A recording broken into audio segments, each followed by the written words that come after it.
Dunia pendidikan kini berubah sangat cepat, tapi esensi belajar tetap sama, yaitu sebuah proses transformatif dari kondisi tidak tahu menjadi tahu, atau dari ketidakmampuan menjadi mampu.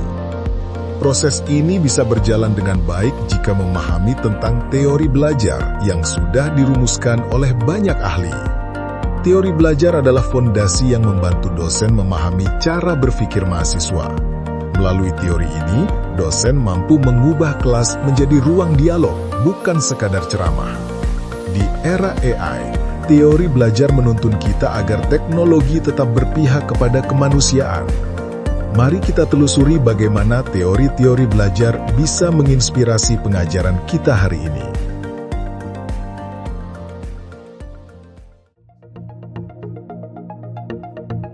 Mari kita bahas teori belajar yang pertama, yaitu teori belajar behaviorisme. Teori behaviorisme ini melihat belajar sebagai perubahan perilaku yang tampak. Belajar adalah proses perubahan perilaku yang dapat diamati dan diukur sebagai hasil dari interaksi antara stimulus atau rangsangan dan respons atau tanggapan. Artinya, seseorang dianggap belajar apabila terjadi perubahan perilaku yang dapat dilihat, baik berupa tindakan, kebiasaan, maupun kemampuan baru. Prinsipnya sederhana. Seseorang belajar ketika responsnya terhadap stimulus diperkuat. Dalam konteks mengajar, dosen bisa menggunakan reward dan umpan balik positif untuk memperkuat perilaku belajar. Mahasiswa akan termotivasi ketika usaha mereka dihargai. Teori belajar yang kedua adalah kognitivisme. Teori ini memandang belajar sebagai proses mental, bukan sekedar perubahan perilaku. Intinya, belajar adalah tentang mengubah cara kita berpikir dan memahami sesuatu. Kita semua sudah memiliki pengetahuan lama. Proses belajar terjadi saat kita menghubungkan informasi baru dengan pengetahuan lama tersebut. Peran dosen adalah membimbing proses berpikir ini, agar mahasiswa mampu berpikir kritis, bukan hanya menghafal atau meniru. Teori belajar yang selanjutnya adalah konstruktivisme. Teori belajar ini mengajarkan bahwa pengetahuan dibangun, bukan diberikan. Mahasiswa perlu mengalami, bereksperimen, dan menemukan makna sendiri dari apa yang dipelajarinya. Dosen berperan sebagai fasilitator yang menciptakan pengalaman belajar yang otentik. Pembelajaran berbasis proyek atau studi kasus adalah wujud nyata teori ini.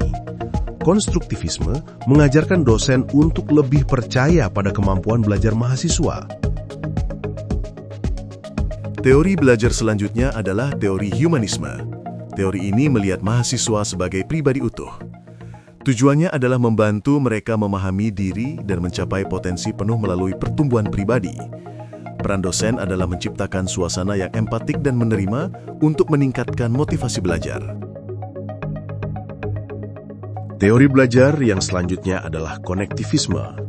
Teori ini muncul di era digital, ketika pengetahuan tersebar dalam jaringan manusia dan teknologi.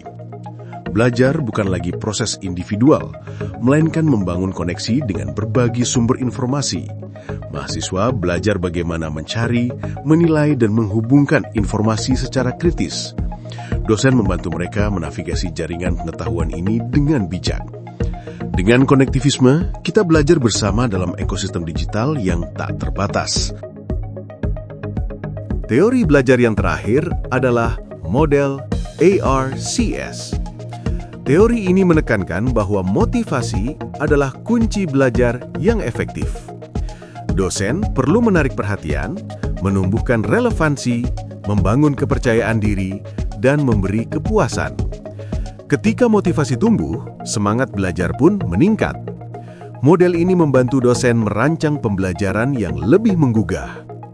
ARCS mengingatkan kita bahwa mengajar bukan hanya menyampaikan, tetapi juga menginspirasi. Dunia pendidikan terus berubah, tapi prinsip dasarnya tetap berpijak pada pemahaman manusia. Teori belajar membantu dosen menjaga arah di tengah arus inovasi. Dengan teori, pengajaran menjadi lebih reflektif dan bermakna. AI mungkin bisa meniru kecerdasan, tapi tidak bisa meniru kebijaksanaan seorang pendidik.